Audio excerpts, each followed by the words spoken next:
Hello, fellow creatives. Ever thought about making those cool graphics that move and groove on screen? Like making text fly across the screen or turning a still image into like a little dancing character? I know I have, and it always seems so magical, like out of reach. It is kind of magical, but it's also a whole field called motion graphics. And honestly, it's not as complicated as it might seem at It's first. just like achievable magic. Exactly. Count me in. Where do we even start with Yeah. this whole motion graphics journey? Well, first, you need the right tools. And for most motion graphics work, that tool is going to be Adobe After Effects. After Effects. Okay, I've heard of that. It's like Photoshop, but for videos, right? That's a great way to think about it. It's where you bring still images to life, layer them with videos, and even sounds, add all sorts of cool effects. And how do I even, begin to learn After Effects? It seems so complex. It can be a bit daunting at first, but trust me, the basics are totally manageable. Let's start with compositions. Think of a composition like your digital canvas. It's where you arrange and animate everything, your images, videos, text, everything. So it's like the stage where all the motion graphics action happens. Exactly. You can have simple compositions for like quick social media posts, or you can build really elaborate, multi-layered compositions for, say, a movie title sequence. Okay, got it. We have After Effects as our studio, and compositions are our canvases. What's next? What do we actually put on these canvases? That's where footage comes in. And footage can be anything. Still images, video clips, audio, even stuff you've created in Photoshop or Illustrator. Wait, I can use my Photoshop artwork in After Effects? That's awesome. I have so many cool illustrations just waiting to be animated. See, the possibilities are pretty much endless. You can make your illustrations come to life, make logos animate, turn photos into little characters. Okay, I'm getting excited. So we've got our canvas and our building blocks. Now, how do we actually make things move? Like, how do we create that animation magic? That's where keyframing comes in. Keyframes are like markers on a timeline. You place them at specific points and tell your footage where to be and how to look at that exact moment. So let's say I want to make a ball bounce across the screen. I would create keyframes at each point where the ball, hits the ground. Exactly. You'd create a keyframe for the ball at its highest point, then another when it hits the ground, then another at the next bounce, and so on. And After Effects fills in the movement between the keyframes. Yep, it automatically creates a smooth movement between those points, making the ball look like it's actually bouncing. That's so cool. It's like choreographing a dance for your footage. It totally is. You're the choreographer deciding the moves, and After Effects is your dancer, making it all flow smoothly. But what about all those cool effects like explosions, blurs, making things look old-timey? How do we do that? After Effects has a ton of built-in effects for that. You can add things like blurs, glows, color adjustments, and even simulate things like film grain or lens flares. So if I wanted to make a video look like an old silent film, I could just apply an effect for that. Exactly. Or if you want text to burst into flames. Ooh.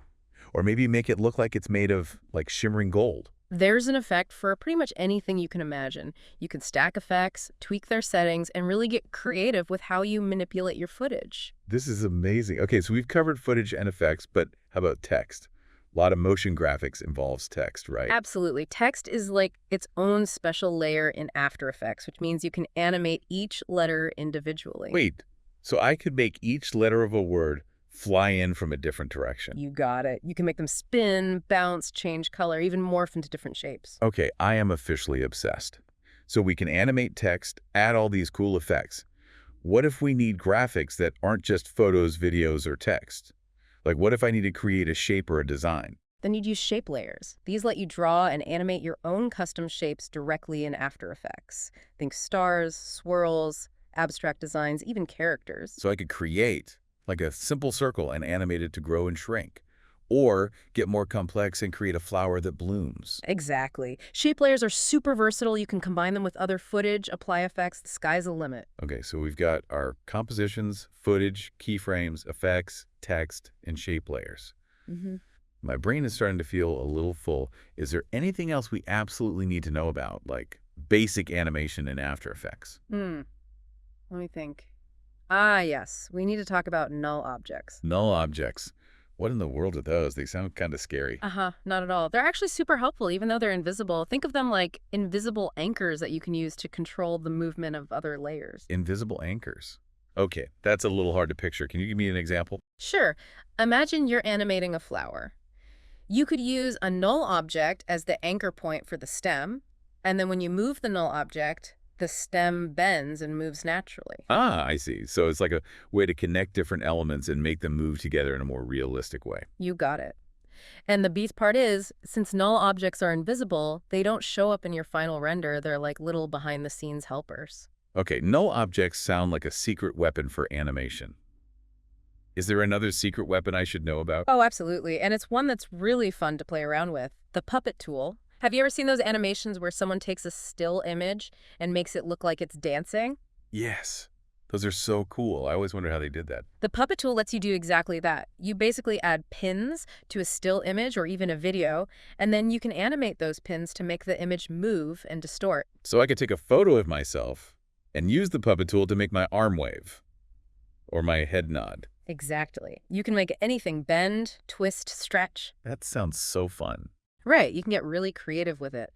And speaking of creativity, sometimes you might want to separate a subject from its background, like if you wanted to put yourself in a different scene. Oh, yeah. Like those green screen things. Exactly. That kind of isolation can be done using a technique called rotoscoping. Basically, it involves tracing around the object you want to isolate frame by frame.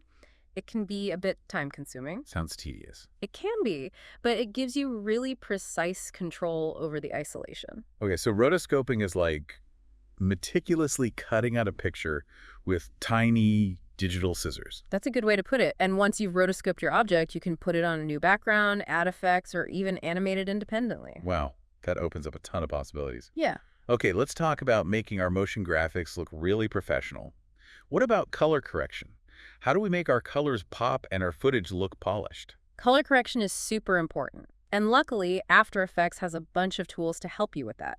One of the most essential is the levels effect. Levels. Is that like adjusting the brightness and contrast on my TV? It's very similar. Levels lets you control the overall brightness, darkness, and the balance of colors in your footage. You can make things brighter, darker, or adjust the intensity of individual colors. So if my footage is too dark, I can use levels to brighten it up. Yep. Or if you want to make a certain color stand out more, you can adjust that too. It's all about making your footage look its best. This is great. Are there any other color correction tools that are really important for beginners to know? Definitely. There's the Lumetri color effect, which is a more advanced tool that gives you even more control over your colors. Think of it like a pro-level color grading tool, kind of like what they use in Hollywood movies. Whoa, Lumetri color. I feel like I'm already learning the lingo. So I can use Lumetri color to like fine-tune the colors even further, make things look more cinematic. Exactly. You can adjust individual color channels, play with saturation and vibrancy, even create those cool stylized color looks you see in music videos. I can already picture myself spending hours tweaking colors. Yeah. But let's get back to motion for a sec.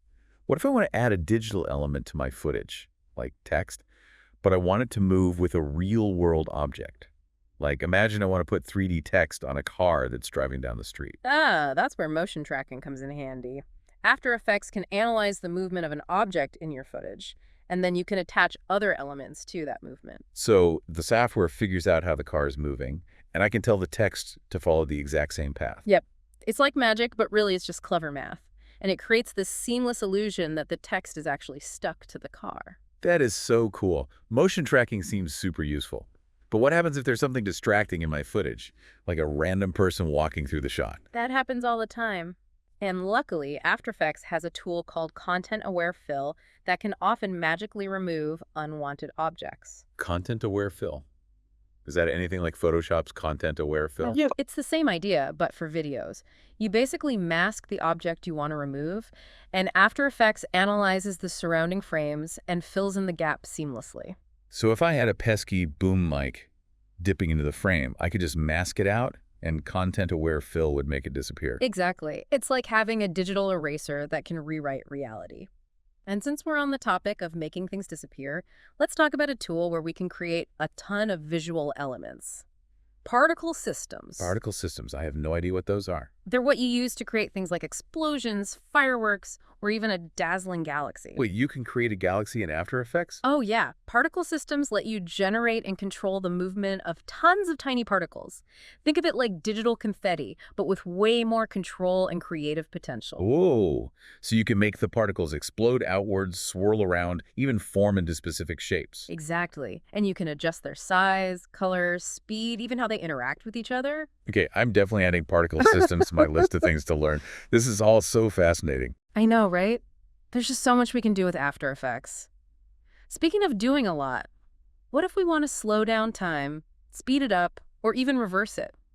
Can we manipulate time in After Effects? Whoa, slow down time. That sounds a bit dangerous. Not at all. After Effects has an amazing tool called Time Warp that lets you do just that: slow down footage, speed it up, even make it play in reverse. So I could create a super slow motion shot of a water droplet splashing, or make a car chase scene look super intense by speeding it up. Yep. You can even adjust the smoothness of the speed changes to give it that super professional cinematic look. This is incredible. Okay, last question. For now, I've created my motion graphics masterpiece. Now what? How do I share it with the world? Ah, that's where rendering comes in. Rendering. Doesn't that mean like turning it into a video file that I can upload or share? Exactly. You basically bake all your layers, animations, and effects into a final video file. So it's like taking all those separate ingredients and turning them into a delicious motion graphics cake. I love that analogy. And once you've rendered your masterpiece, you can save it in different formats like MP4 or MOV, and then share it wherever you like. Wow, this is all so much more accessible than I thought. I'm starting to see how all these pieces fit together in the world of motion graphics. I'm glad. It's a really fun and rewarding field to explore, and I'm excited for you to dive in. Me too. But I think we've covered enough for one sitting. I agree. Let's take a break and come back for more motion graphics adventures in part 2 of our deep dive. Sounds good. See you soon. Okay, I'm back and ready for more After Effects. In part 1, we learned about compositions, keyframing, all sorts of cool effects, even how to manipulate time. What's next on our motion graphics journey? Well, now that we have a grasp on the basics of animation, let's explore some techniques that can really add depth and dimension to your work. Let's talk about 3D. 3D, like those movies where you wear those goofy glasses. Not exactly. While you can create that kind of 3D in After Effects, we're talking about creating elements that have depth and can move in three-dimensional space right on your screen. So I could create a cube that spins around or a sphere that bounces. That sounds pretty cool, but also a little intimidating. It might seem complicated, but creating 3D elements in After Effects is surprisingly simple. You can actually turn any 2D layer, like a photo or a shape, into a 3D layer with just one click. Seriously, one click and my flat image becomes a 3D object. How does that even work? It's all thanks to a little button called the 3D layer switch. You click it, and boom, your layer gains depth and can move along the Z-axis, which is the axis that controls depth. Okay, that's pretty amazing. But once I turn on 3D for my layer, how do I actually move it around in 3D space? After Effects gives you special 3D controls for moving, rotating, and scaling your layers. You can move things forward and backward, rotate them around any axis, just like you'd manipulate a real object in your hands. So instead of just moving left, right, up, or down, I can also move things closer and farther away. That makes sense. But how do I keep track of where everything is in my 3D scene? It seems like it could get confusing. That's where different 3D views come in handy. You can split your composition panel into multiple views, each showing your scene from a different angle. Front, side, top, you name it. It's like having multiple cameras on a movie set. Ah, so I can see my 3D scene from all angles to make sure everything's positioned correctly. That makes a lot more sense. What about lighting? I feel like lighting plays a big role in making 3D look realistic. You're absolutely right. Lighting is super important for adding depth and dimension to your 3D scenes. And After Effects has a variety of light types to choose from. What kinds of lights? Well, you've got spotlights that create focused beams of light, like a stage light, point lights that emit light in all directions, and ambient lights that create a general illumination for your entire scene, like the sun. So I could use a spotlight to highlight a specific object or create dramatic shadows, and an ambient light to make sure everything is visible. Exactly. And you can adjust the color, intensity, and position of each light to really fine-tune the look and feel of your scene. Okay, lighting is starting to make sense. But what about shadows? Do I have to create those manually for each 3D object? Nope. One of the coolest things about After Effects is that once you add lights to your scene, shadows are automatically generated. You don't have to do any extra work. Of course, you can always tweak the shadows, make them softer or harder, change their direction. Wow, that saves so much time. So I can focus on the fun stuff, like animating my objects. Yeah. Speaking of animation, we've talked about animating shapes and images, but what about text? Can we make 3D text in After Effects? Absolutely. 3D text is easier than you might think. You can create text directly in After Effects and then convert it to 3D, or you can import 3D text from other programs like Cinema 4D, which is a professional 3D modeling software. Cinema 4D sounds like serious business. Do I need to learn a whole new program just to make cool 3D text? Not necessarily. After Effects actually comes with a elite version of Cinema 4D built in. Wait, seriously? So I can experiment with 3D modeling without having to buy a separate program? That's awesome. Okay, so I can create 3D text, but can I also extrude it, give it that cool 3D depth and beveling? You absolutely can. After Effects has powerful tools for extruding text, adding bevels, and even animating those settings. So you could create text that looks like it's carved out of stone or metal, or even text that inflates and deflates like a balloon. Okay, I think my brain needs a break from all this 3D magic. Let's shift gears a bit and talk about something more grounded. What about motion tracking in real-world footage? Like when you see those special effects where digital elements are perfectly synced with the movement of the camera or objects in the scene? Motion tracking is one of the most powerful techniques in After Effects, and it's really useful when working with real-world footage. You can add things like text, graphics, or even special effects that look like they're part of the original scene. We talked about motion tracking a bit in part one, but how does it actually work? Is it really complicated? The basic idea is pretty simple. After Effects analyzes the movement of a specific point or area in your footage, and then you can use that tracking data to attach other elements to it. It's like saying, hey, this digital element should follow the exact path of this moving object. So if I wanted to add a thought bubble above someone's head in a video, I could track the movement of their head and then attach the thought bubble to that tracking data. That's a great example. The thought bubble would move perfectly with their head, as if it were really there. That's so cool. But are there different types of motion tracking? What if I need to track something more complex than a single point? You're right, there are different types of motion tracking. We have single point motion tracking, which is great for tracking a specific point on a moving object, like a corner of a car or a person's eye. And what if I need to track a larger area, like a whole wall or a sign?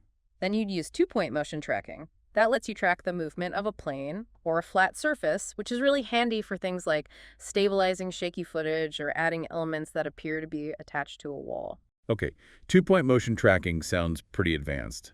Is there anything else I should know about motion tracking as a beginner? Any tips or tricks? One thing to keep in mind is that motion tracking isn't always perfect. Sometimes, due to changes in lighting or objects going out of frame, the tracking might lose its target. But don't worry, After Effects has tools for manually adjusting the tracking points, so you can fine-tune things and make sure your digital elements stay locked onto their targets. So it's a little bit of an art and a science. Exactly. Motion tracking often involves a bit of trial and error, but with practice, you'll get the hang of it. Okay, I'm feeling more confident about motion tracking now. But what if I'm trying to track something really tricky, like a flag waving in the wind or a person's clothing as they move? For those really challenging situations, After Effects has a secret weapon, Mocha AE. Mocha AE. Is that like a fancy coffee drink? Haha, I wish. Mocha AE is a powerful planar tracking software that comes integrated with After Effects. It's a more advanced form of motion tracking that can track the movement of entire surfaces, even if they're changing shape or perspective. Planar tracking, so it's like motion tracking on steroids. Exactly.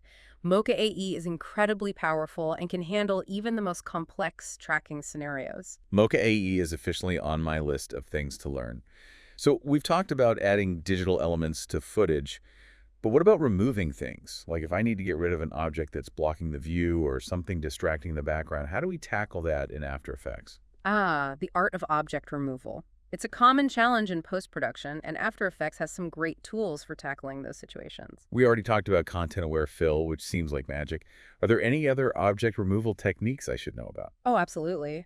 One really versatile technique is using masks and keying. Basically, you create a mask around the object you want to remove, and then use keying techniques to isolate that object and make it transparent. So it's kind of like rotoscoping. But instead of isolating an object to keep it, I'm isolating it to get rid of it. That's a great way to put it.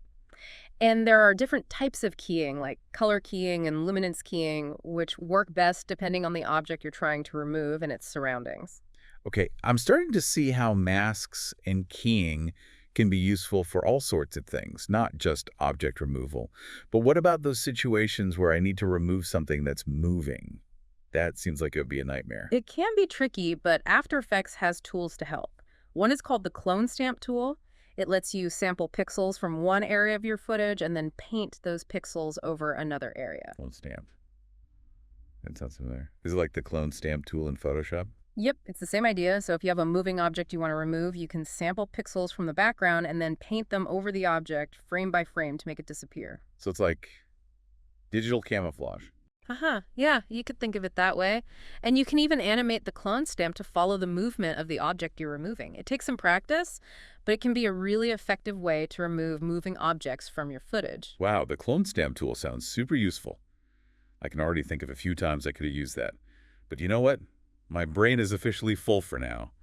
Too many amazing tools and techniques. I hear you. It's a lot to take in. All right, I'm back. Ready for the final act of our motion graphics adventure? We've covered so much ground. Animation, 3D, motion tracking, object removal. My head is spinning with all these amazing possibilities. I know, right? It's pretty incredible what we can do with After Effects.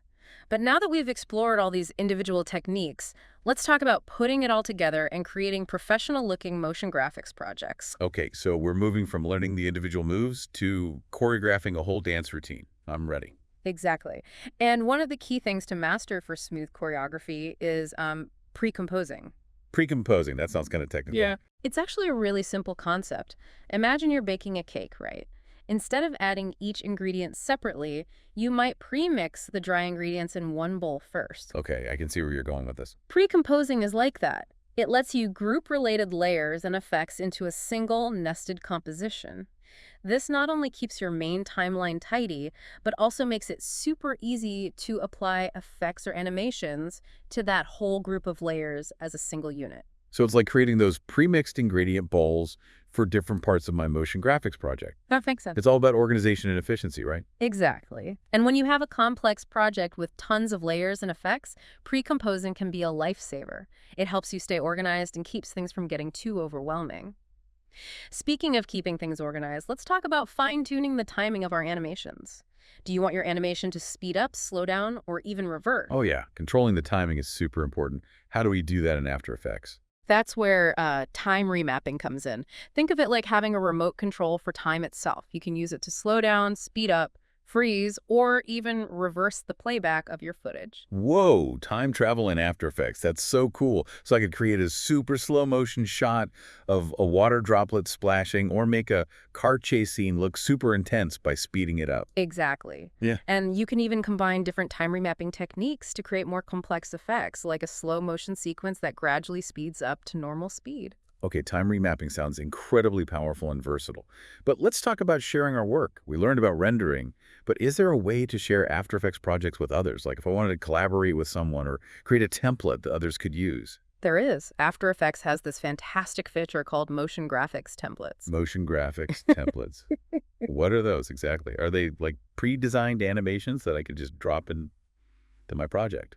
It's more like creating a customizable blueprint for a motion graphic. You create your animation in After Effects and then package it as a motion graphics template, which you can import and edit in other programs like Premiere Pro, which is a video editing software. So if I created a cool animated logo in After Effects, I could save it as a motion graphics template, and then someone else could use it in their video, easily changing the colors or text. Exactly. You get to choose what's customizable in the template, so someone could change things like colors, text, fonts, even the speed or duration of the animation without messing with the core design. Wow, that's incredibly useful. It's like creating a motion graphics building kit. Motion graphics templates are definitely going on my to-learn list. But for now, I think we've covered a pretty amazing amount of ground in this motion graphics deep dive. I feel like I've gone from zero to, well, maybe not hero, but at least a motion graphics enthusiast. Haha. I'd say so. We've gone from the basic building blocks of compositions and keyframing to advanced techniques like 3D animation, motion tracking, object removal, and even manipulating time. It's a lot to absorb, but I hope you're feeling inspired and ready to start creating your own motion graphics magic. Absolutely. I'm so excited to start experimenting with all these tools and techniques. And, the most important thing I've learned is that motion graphics isn't this mysterious, inaccessible art form. Anyone can learn it. It just takes some time, practice, and a willingness to experiment. I completely agree, and the learning never stops. There are always new techniques to explore, new tools to master, and new ways to push the boundaries of your creativity. Motion graphics is a constantly evolving field, and that's what makes it so exciting. Well said. So to all our fellow creatives out there, what are you waiting for? Grab your digital paintbrushes, fire up After Effects, and let's make some magic. We can't wait to see what you create. Until next time, keep experimenting, keep learning, and keep pushing the limits of what's possible with motion graphics. And that, my friends, is a wrap on our motion graphics deep dive. We'll see you next time, ready for another adventure into the world of creativity.